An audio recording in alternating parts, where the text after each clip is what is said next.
Narayantala West, এখানে অন্নকূটের উপলক্ষে প্রসাদ খাওয়ানো হচ্ছে।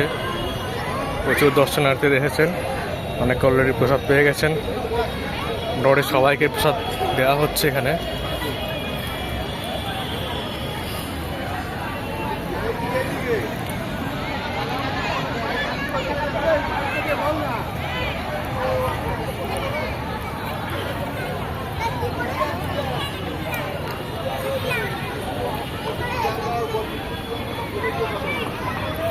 এটা চড়ক গাছ।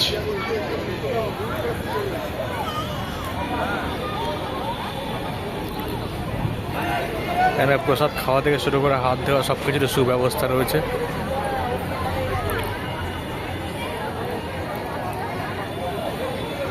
প্রচুর লোকজন, যারা স্থানীয় লোকজন আছে তারা অলরেডি প্রসাদ খেয়েছেন, বাকিদের লাইনে দাঁড়িয়ে আছেন প্রসাদ পাওয়ার জন্য। এই হচ্ছে শিব মন্দির। এই শিব মন্দিরের প্রতিষ্ঠা দিবস উপলক্ষেই প্রসাদ দেওয়া হয়।